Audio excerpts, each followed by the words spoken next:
bienvenidos a News 24, el magazine de noticias, análisis en español de i24 News. Hoy con una emisión especial cubriendo una semana de intensa actividad diplomática en Israel. La decisión de Trump de mudar la embajada americana desde Tel Aviv a Jerusalén ya afecta a otros países que también decidieron trasladar sus embajadas, especialmente estados de América Latina. Pero comencemos con los titulares.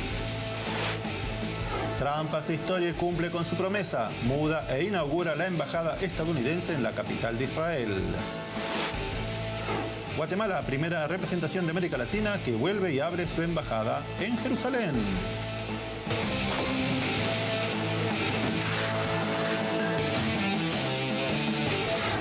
Y ahora vamos con nuestra editorial. Jerusalén, capital de Israel, fue declarada como tal por el rey David aproximadamente en el año 1000 a.C. En el relato bíblico del segundo libro de Samuel dice: se instaló David en la fortaleza y la llamó ciudad de David y le construyó murallas alrededor desde el terraplén hasta el palacio. El hijo del rey David, Salomón, construyó el templo en el que guardó las tablas de la ley recibidas por Moisés en el monte Sinaí. Jesús vivió y predicó en las calles y en el mercado de la explanada del templo, y allí en Jerusalén fue crucificado por los romanos, que en el año 70, bajo el comando del general Tito, conquistaron y destruyeron totalmente la ciudad y el templo de Salomón, de cual quedó solo en pie lo que hoy conocemos como el Muro de los Lamentos. Los romanos expulsaron a los judíos de su tierra, quedando dispersos por el mundo. La victoria romana quedó grabada en el arco de Tito en Roma.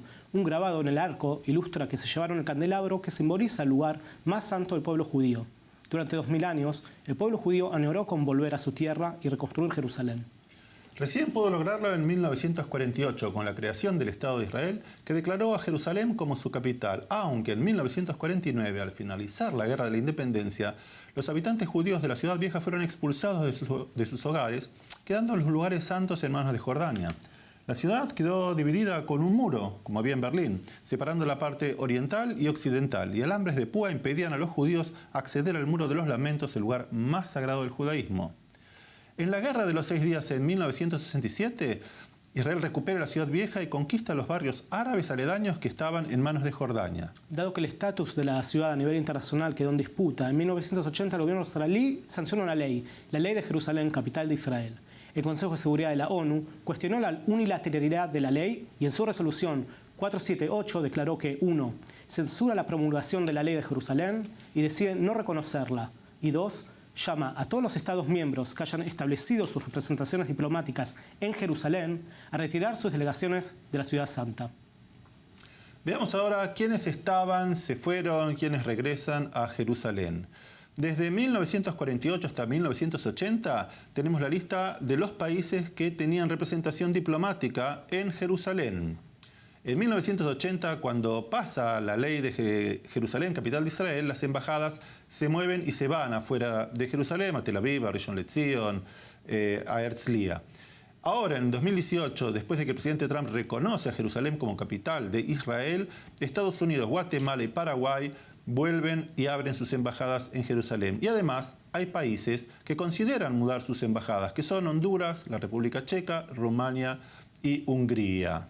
La mudanza de la embajada estadounidense tuvo lugar el 14 de mayo, fecha en que fue declarada la independencia de Israel en 1948 y en la que los palestinos conmemoran la Nakba, el día de la catástrofe.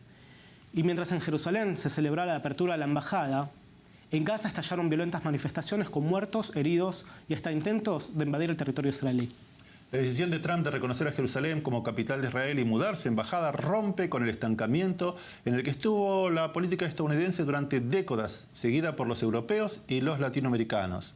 La decisión de Guatemala y Paraguay, países que se sienten identificados con la historia del pueblo judío de Israel, de mudar sus representaciones diplomáticas, significa que comprenden que si se sigue haciendo lo mismo, el resultado siempre será igual. Todos los mandatarios de los países latinoamericanos que negaron hasta el momento reconocer a Jerusalén como la capital de Israel fueron recibidos por el primer ministro y el presidente en Jerusalén. Además, durante sus visitas estuvieron en la Corte Suprema, la Knesset, el Parlamento israelí, en el Muro de los Lamentos, todos estos situados en Jerusalén. Pregunta abierta para el resto de los países latinoamericanos.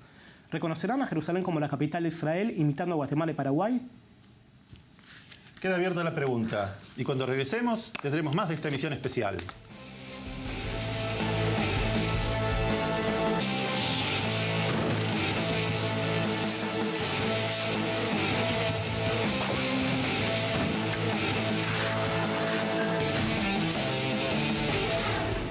Seguimos en News 24 en español en esta emisión especial que tiene que ver con la apertura de las embajadas de Estados Unidos, Guatemala en Jerusalén.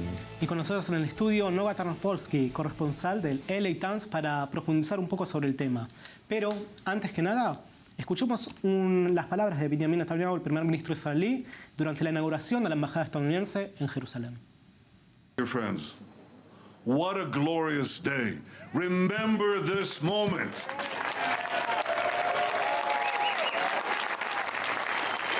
This is history. President Trump, by recognizing history, you have made history.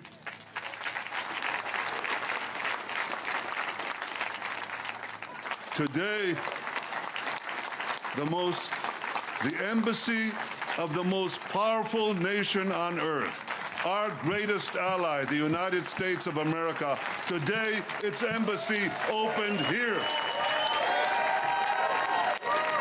In Jerusalem, the Maccabees rededicated that temple and restored Jewish sovereignty in this land. And it was here in Jerusalem, some 2,000 years later, that the soldiers of Israel spoke three immortal words. Har Habayit Be'adenu. The Temple Mount is in our hands. Words that lifted the spirit of the entire nation. We are in Jerusalem and we are here to stay. Noga, ¿qué significado político tiene para Israel y para el Medio Oriente la apertura de la embajada americana en Jerusalén? Para Israel yo diría que para los israelíes medianos ha sido un momento de gran emoción y casi un alivio de finalmente sentir que el mundo representado por Estados Unidos nos reconoce. A nivel político, para Netanyahu esto es una gran victoria, algo que él ha pedido mucho y él está tratando de ir adelante hacia nuevas elecciones con esto como su gran logro. Capitalizando políticamente este logro. Muy bien dicho, capitalizando. Sí, estuvo en soledad mucho tiempo. A nivel del Medio Oriente es muy interesante porque hasta muy poco se decía que una movida como esta podía causar un revuelto regional y por ahora estamos viendo casi nada de reacciones y eso es algo para seguir mirando. Escuchemos entonces lo que tenía para decir Kushner, el enviado especial de Trump, en el momento de la apertura de la embajada. While presidents before him have backed down from their pledge to move the American embassy once in office, this president delivered. Because when President Trump makes a promise, he keeps it.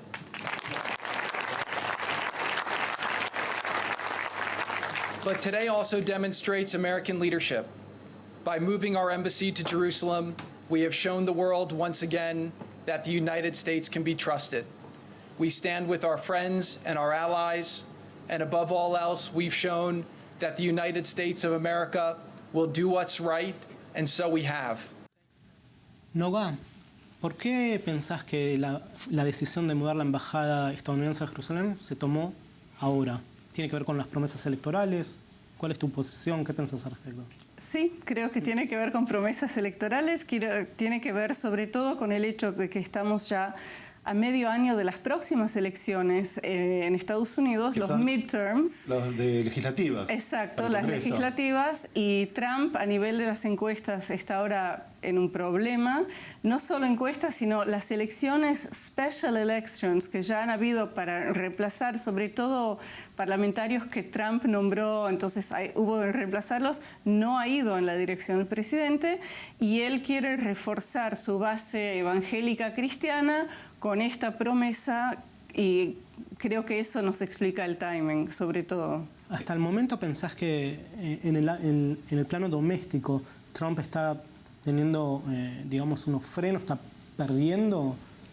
Yo no lo puedo decir. Lo único que puedo... Las encuestas son mixtas y muestra que a nivel federal, nacionalmente, él tiene una base bastante sólida que lo sigue apoyando. Pero a nivel de cada elección, en cada cantón, digamos... En cada pequeño estado. Ni son estados, porque los representantes en la Casa Baja... Son regionales. Son de zona, sí. Y ahí le ha ido muy mal. Por ahora los demócratas van ganando el 70% de las elecciones, incluso en regiones donde tenía que haber, normalmente ganan republicanos. Entonces vemos algún tipo de crisis, todavía no sabemos a qué lleva, pero seguro que él quiere reforzar su base sólida.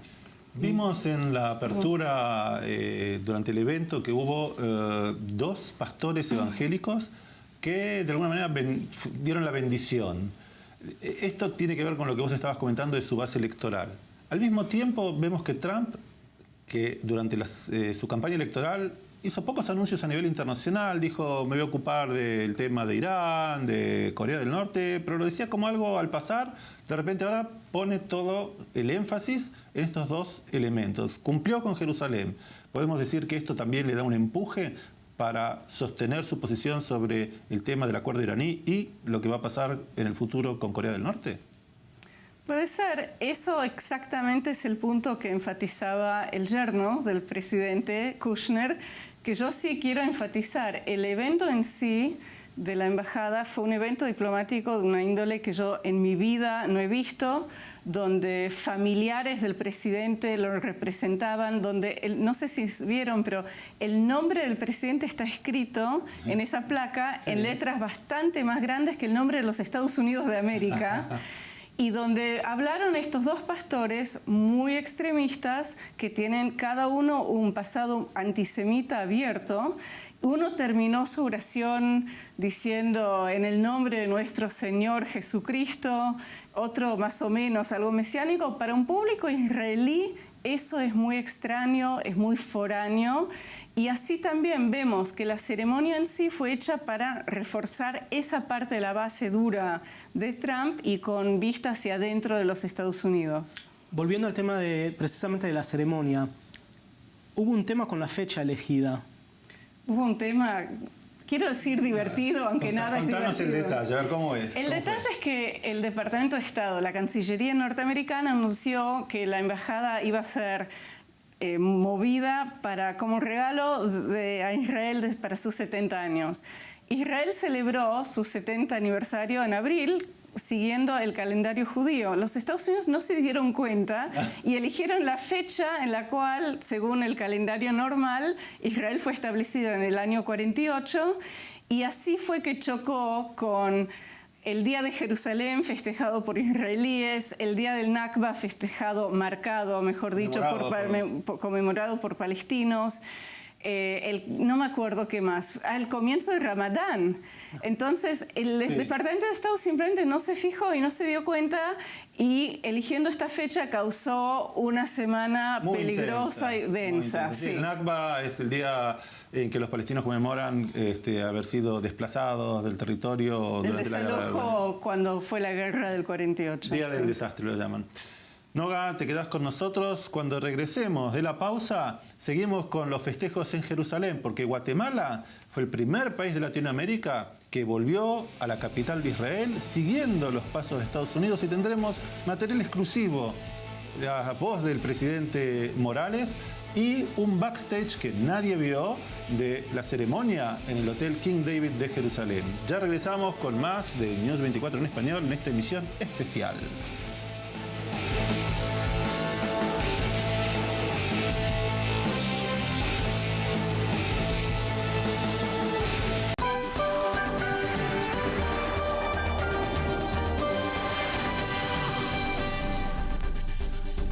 Seguimos en News 24 en español en esta emisión especial que tiene que ver con la apertura de la Embajada de Estados Unidos y de Guatemala en Jerusalén. Tenemos como invitada especial a Noga Tarnopolsky, corresponsal de LA Times en Israel.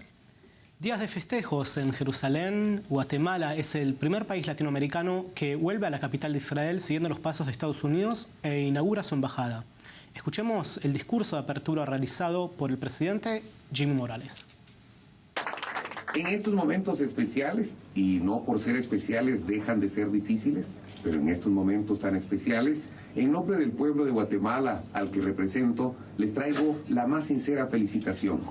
Como guatemaltecos, nos sumamos a la celebración especial que ratifica ante el mundo que los pueblos pueden ser libres y soberanos. Israel no es solamente un pueblo libre y soberano, sino también un pueblo próspero que nosotros reconocemos y deseamos que siempre le vaya bien. Dimos un paso al frente a favor de la unión, la paz y la prosperidad. Y con ello puedo afirmar que esta decisión del pueblo de Guatemala será un legado que traerá grandes beneficios para todos nosotros. Guatemala desea fortalecer alianzas estratégicas y de cooperación. Por eso, vean a nuestro país como una puerta al mundo. Y ustedes se preguntarán por qué digo una puerta al mundo.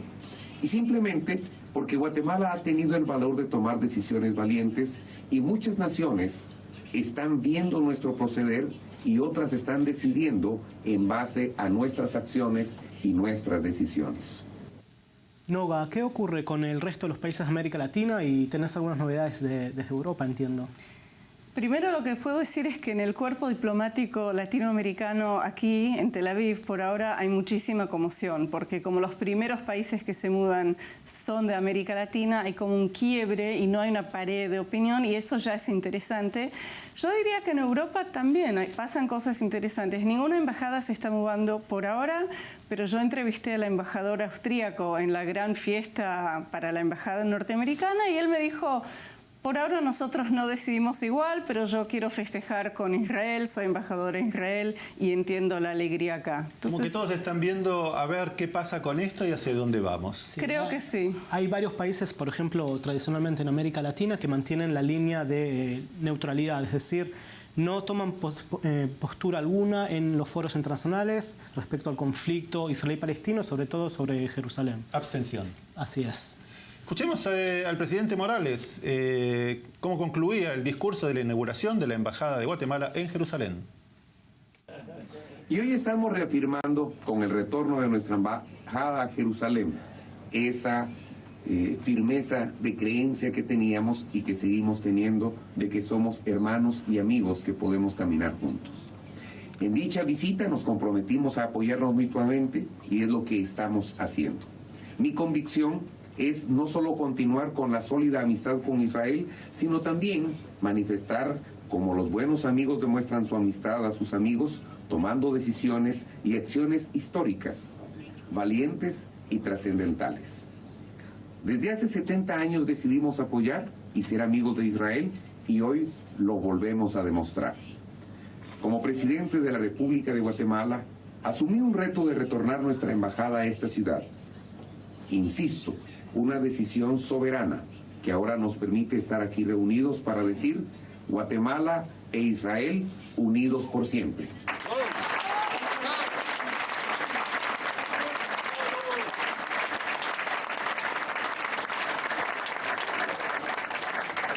Finalmente quiero agradecer a nuestro Ministerio de Relaciones Exteriores de Guatemala por lograr este objetivo que lleva implícito un reconocimiento del pueblo de Guatemala para el Estado de Israel.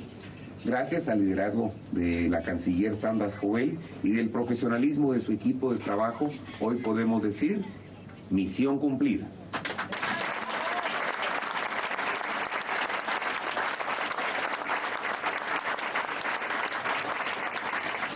Pero no crean que no hay más misiones, ahora hay más misiones. Y hay que trabajar más y trabajar fuerte para alcanzar altos ideales. El retorno de nuestra embajada de Tel Aviv a Jerusalén fue posible y a partir de este momento declaro que Guatemala e Israel quedarán unidos para las futuras generaciones. Dios les bendiga. Muchas gracias. Carlos, vos estuviste en la inauguración de la ceremonia del Hotel King David, la inauguración de la Embajada de Guatemala en Jerusalén. Veamos unas imágenes.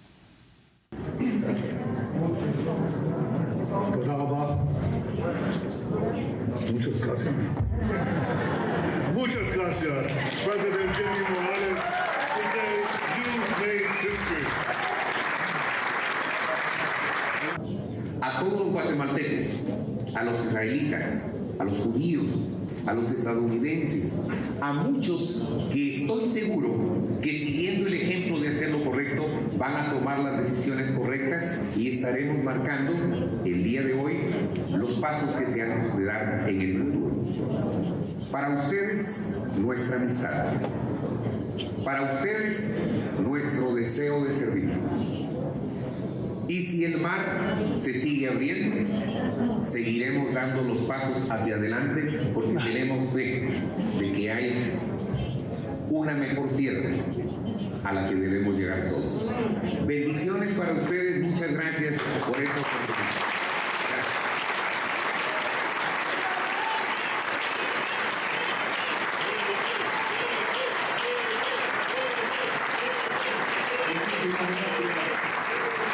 Señor Presidente de la República de Guatemala, Luis Morales, por este emotivo y sincero mensaje. En el próximo bloque, Venezuela.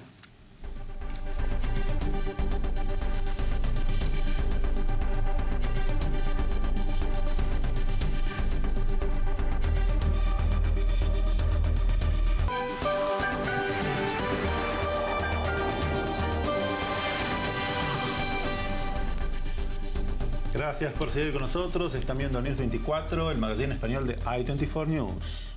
Meses atrás publicamos en News 24 el testimonio de Yamil Saleh, cuyo hijo, Laurent, fue detenido y torturado en la tumba sótano del SEBIN, situado en la capital venezolana de Caracas.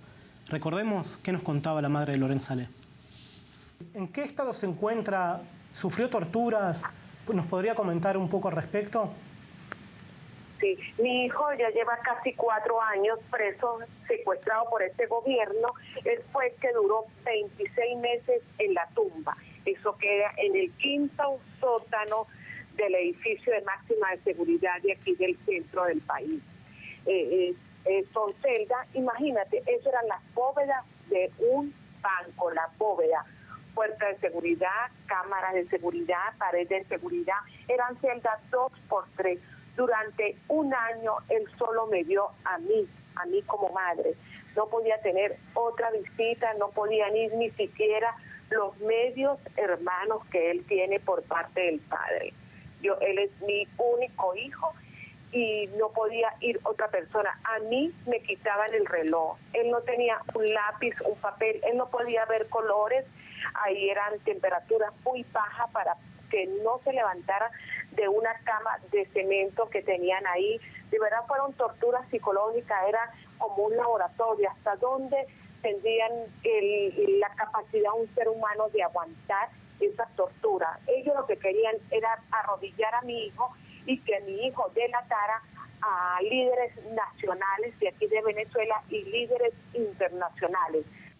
Previo a elecciones presidenciales en Venezuela, un grupo de prisioneros políticos detenidos en los sótanos del cuartel general del SEBIN, el Servicio de Inteligencia venezolano, conocido como el Helicoide, ese es el lugar, tomaron el control del lugar para denunciar las violaciones a los derechos humanos y las torturas sufridas a diario. Una fuente nos pasó un número de celular utilizado por los prisioneros para contactarlos. Y entre los prisioneros se encontraba Laurent Saleh. Esto fue lo que nos comentó desde el sótano del SEBIN. A pesar de que los comandos intentaron en distintas oportunidades meterse a la fuerza, han usado lacrimógenas, gases tóxicos, han disparado con perdigones y bolas de goma para intentar meterse, pero no han podido. Hemos resistido aquí. Es importante que sepan que aquí no hay ventilación, aquí hay menores de edad, que hay mujeres, que hay ancianos, y a ellos no les han importado nada de eso. Pero lo más importante es que no se han podido meter a pesar de los intentos. Nos cansamos de que nos torturen todos los días, nos cansamos de las extorsiones, de los atropellos. Aquí hay unos espacios, unos cuartos chiquiticos, sí, sin luz, y ahí encierran a las personas durante semanas y hasta meses y las golpean. Tienen ahí sin alimentos, sin agua. Aquí guindan a las personas de los brazos, de las piernas, con esposas, con cadenas. También entre los detenidos hay un ciudadano estadounidense. Joshua Holt, de 26 años, fue privado de libertad en 2016 sin juicio previo bajo supuestos cargos de espionaje y portación de documentación falsa. Oriundo de Utah, viajó a Venezuela para casarse con una mujer a quien conoció por internet. Holt publicó un video en su cuenta de Facebook aprovechando una pequeña grieta de pequeña libertad mientras sus compañeros detenidos tomaban el control del lugar. Y esto es lo que nos decía, lo que decía el mundo, Joshua Holt. I'm calling on the people of America. I need your help to get me out of this place. I've been begging my government for 2 years. They say they're doing things, but I'm still here. And now my life is threatened. How long do I have to suffer here? También la madre de Joshua Holt publicó una pequeña explicación exclusiva a nosotros mostrando lo que ella piensa. Nos comentó que por el momento está tratando de tener más información y que no sabe si está seguro o no, si su hijo está seguro o no. Su hijo no tiene ninguna vinculación con partidos políticos en Venezuela y solo quiere su libertad. Eso es todo lo que nos pudo decir la madre de Joshua Holt, Lori Moon Holt. Por otro lado, el Departamento de Estado se pronunció al respecto y dijo: la Casa Blanca hace responsable al gobierno venezolano por la integridad física de Joshua Holt y repudia su continua detención ilegal. Esto decía la vocera del Departamento de Estado, Heather Nauert. Next, I'd like to address a very concerning situation following a riot that took place at a prison in Venezuela just yesterday. It is called the Ili Cojita prison. It's in Venezuela, and that is where U.S. citizens, including U.S. citizen Joshua Holt from Utah, are being held right now.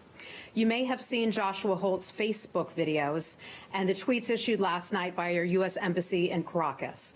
We continue to have serious concerns about the safety and welfare of U.S. citizens who are being held there. The Venezuelan government is responsible for the safety of all detainees in its prison system, including U.S. citizens in detention. We hold the government responsible for their safety and well-being. We observed Mr. Holt through his video, and he has confirmed that he is still safe. Last night, our Chief of Mission in Caracas, Todd Robinson, went in person to the Ministry of Foreign Affairs and made repeated requests to the highest levels of the Venezuelan government for information about the situation at that prison. Venezuelan authorities refused to meet with our Chief of Mission at that time. Prior to yesterday's events, our Acting Assistant Secretary, Palmieri, called in the Venezuelan charge once again to ask for the release of Mr. Holt on humanitarian grounds. The U.S. Embassy and the Department of State continue to press the Venezuelan authorities for their assurances of the safety of U.S. citizens who are detained in Venezuela. Torturas, maltratos, privaciones de libertad, personas sin juicio previo, menores de edad, mujeres y ancianos son parte de la realidad que se vive hoy en Venezuela. Vamos un poco más atrás. En enero de 2018, el ex piloto y comando venezolano Oscar Pérez, quien se sublevó contra el gobierno de Maduro, fue cercado por las fuerzas de seguridad junto a su grupo. Estaba negociando su rendición y esta fue la respuesta del gobierno venezolano. Pero nosotros no somos delincuentes, nosotros somos patriotas que estamos luchando por una convicción de vida. Todo es una familia. Claro, aquí no hay herido ni la intención es que haya ni enfrentamiento, no sigan el enfrentamiento. Y así llegamos al acuerdo. Y acerqué a la puerta arriesgando mi vida. No, ¿sabe qué? No la está arriesgando, porque usted sabe con quién está hablando. Me fui. Nos han disparado, estamos agazapados, pero ya estamos negociando con los funcionarios, vienen los fiscales, viene la prensa, Venezuela. No pierdas la esperanza. Vamos a seguir. Que en nombre de Dios Todopoderoso y Jesucristo nos acompañe en esta misión. El Dios de Israel está con nosotros, pueblo de Venezuela. Siempre nos va a librar de todo. Nos están disparando con RPG, granadas, lanzagranadas, francotiradores. ¡A la cual queremos ver! Hay civiles aquí adentro. Dijimos que no íbamos a entregar y no quieren dejar que nos entreguen, nos quieren asesinar. Señores, nos están disparando. Nos están atacando. Mandaron a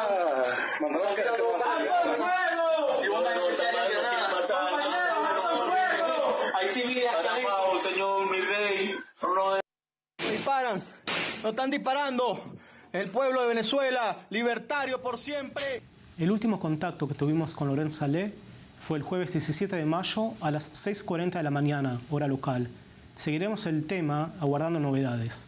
Ahora, respecto a qué pueden hacer los gobiernos, Noga, en el mundo y también, sobre todo, supuestamente la patria grande, Los países ¿Por qué no hermanos se de pronuncian? Latinoamérica. Los países hermanos de Latinoamérica no están haciendo mucho y lo que podrían hacer es sancionar tanto económicamente como diplomáticamente a Venezuela de una forma que yo no sé por qué por ahora no se está haciendo. Lo vimos en contra de Irán de parte de Europa y Estados Unidos y es algo que funciona. Pero Latinoamérica funciona de otra manera, no como con Israel. Abstenerse, no comprometerse, declarativos, pero efectivamente Muchos declarativos. Por ahora no ha habido acción, es cierto. Bueno, dejamos Venezuela. En el próximo bloque, cuando regresemos, nos vamos a Panamá, que tuvo un evento en Israel y una entrevista con el presidente de Panamá, Varela. Ya regresamos.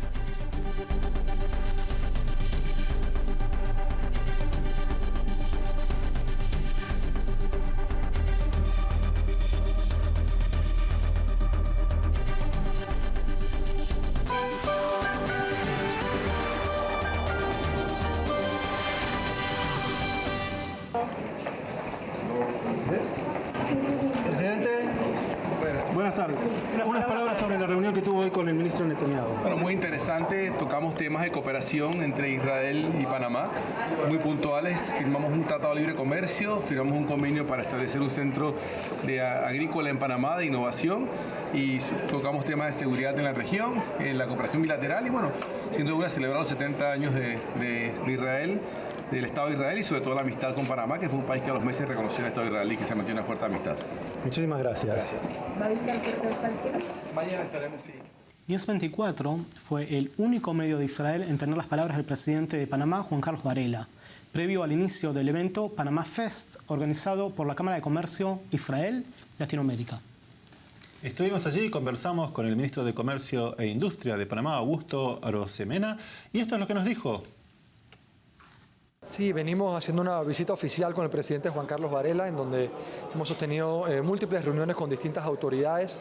El día de hoy tuvimos una reunión con el primer ministro Netanyahu, una reunión muy productiva. Se demostró mucho la voluntad de ambos países de trabajar en conjunto en muchos temas y cooperar en muchos temas.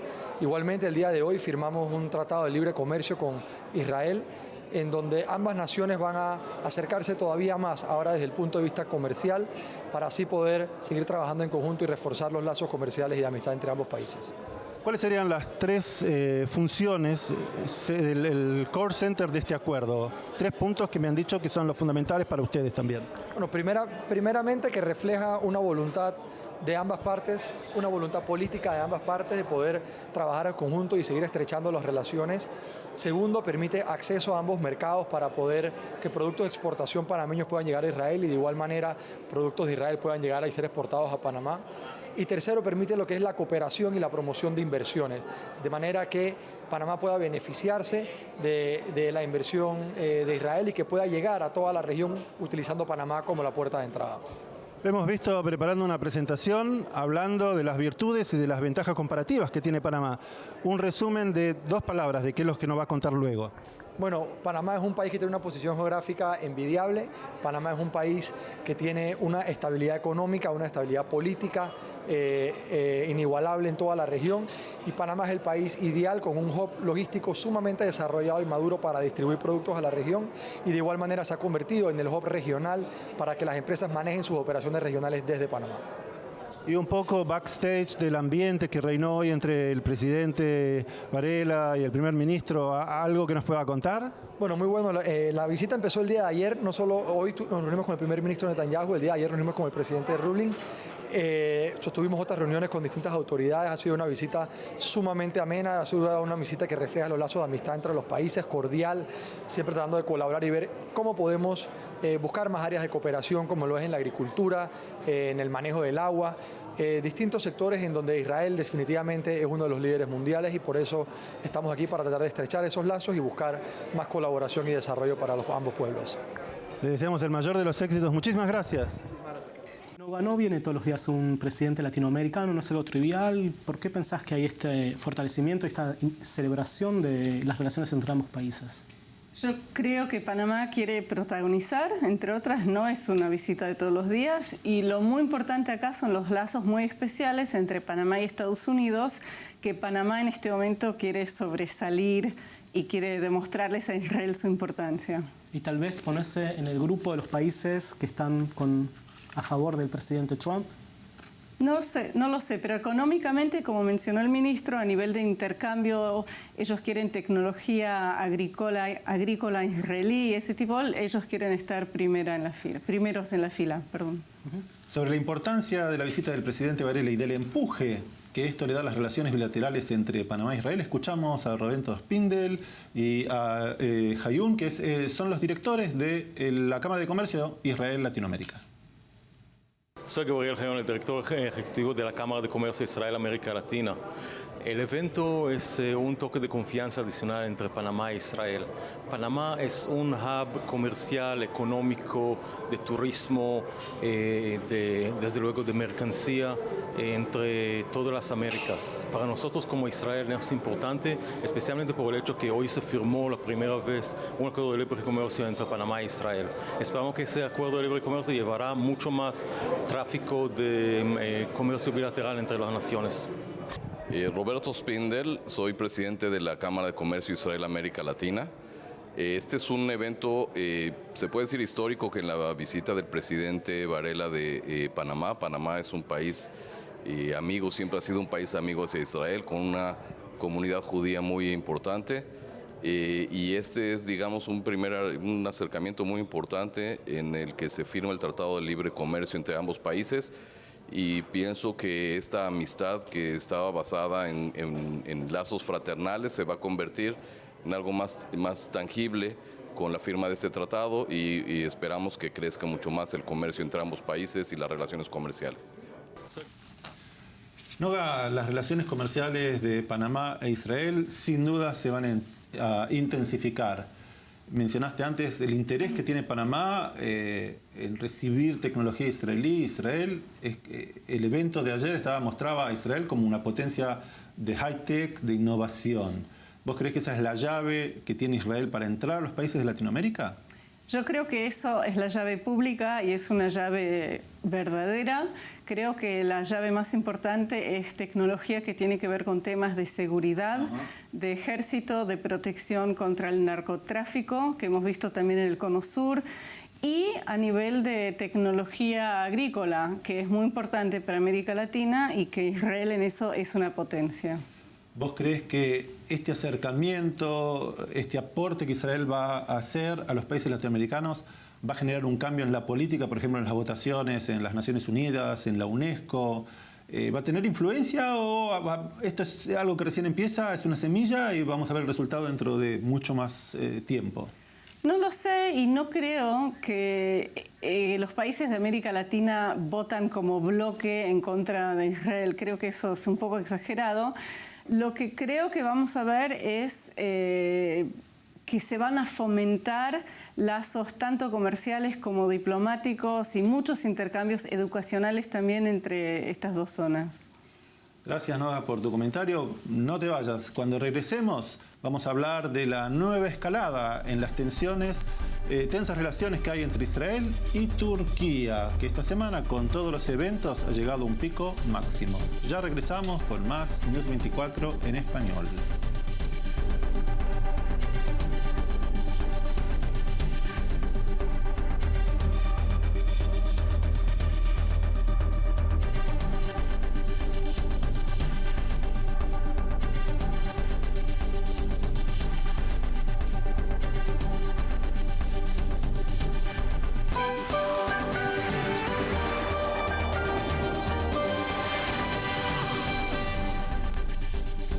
Último bloque de News 24 en español y ahora venimos a Israel y Medio Oriente para hablar del colapso diplomático que ocurrió esta semana entre Israel y Turquía por la violencia en Gaza, que es solo el último capítulo de los complejos y a menudo tensos lazos que hay entre las dos potencias militares más fuertes del Medio Oriente, especialmente desde que el presidente turco Recep Tayyip Erdogan llegó al poder en Ankara. Nuestro corresponsal Eli Roberts analiza la relación tipo montaña rusa entre Ankara y Jerusalén. This is Israel's diplomat. This is Turkey's diplomat. That's where the diplomacy ends. Their two countries are going tit for tat in an escalating feud boiling over due to recent events in Gaza, Jerusalem, and Syria. And now each is telling the other's ambassador, you don't have to go home, but you can't stay here. On Tuesday, Turkey told Israel's ambassador to Ankara, Eitan Naeh, that it would be best if he got out of town. Their parting gift on Wednesday, a humiliating airport screening in full view of invited Turkish media. Naeh was subjected to strict security measures, including the removal of his shoes and reported check of his hands for traces of explosives. That's something diplomats almost always are allowed to bypass.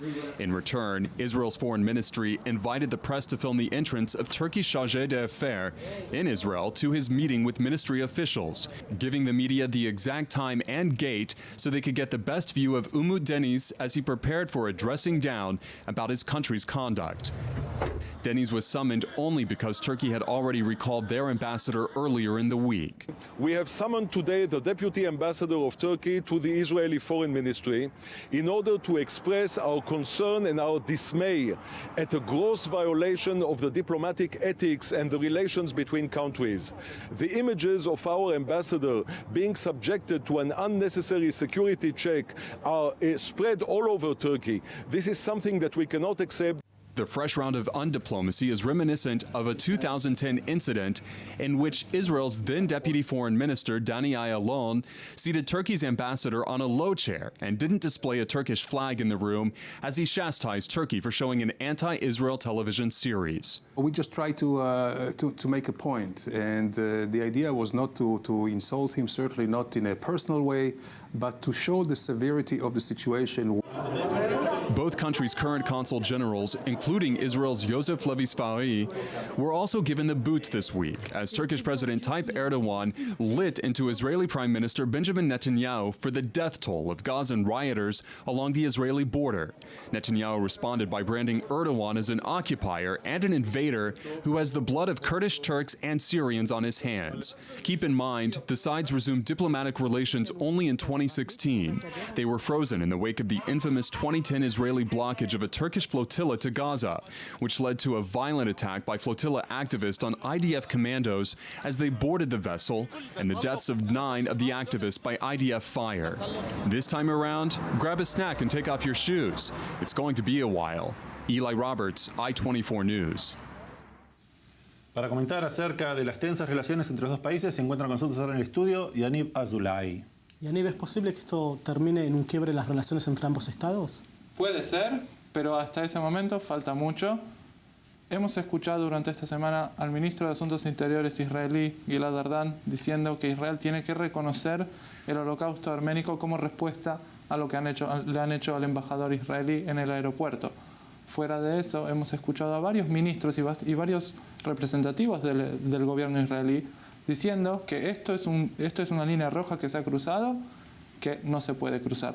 Pero por otro lado también hemos escuchado al Ministerio de Economía diciendo que los acuerdos económicos no van a caer y que eso no se va a afectar. Así que del dicho al hecho hay un largo trecho. De alguna manera le vamos a preguntar a Noga hoy como invitada y como analista de la política internacional. Las relaciones Israel-Turquía están en un sube y baja, pero los aviones que salen de Israel a Turquía siguen llenos. Sí, de los dos lados, siguen llenos. Yo diría otra cosa, Turquía fue el primer país de esta región que reconoció a Israel en el año 48 y esos lazos, la única vez que se rompieron de verdad fue después de un incidente de alta mar mucho más grave que esto. Yo creo que por ahora podemos mantener la calma. Estamos hablando del Mármara. Sí. Mármara fue una ruptura que hizo que los embajadores se saquen. Fue una flotilla que salió de Turquía hacia Gaza para romper el bloqueo hacia Gaza, lo que terminó en un incidente del comando israelí, en el cual los soldados israelíes se vieron golpeados por esta flotilla que se decía ser pacífica. Ahí hubo una gran crisis y de esa también salió.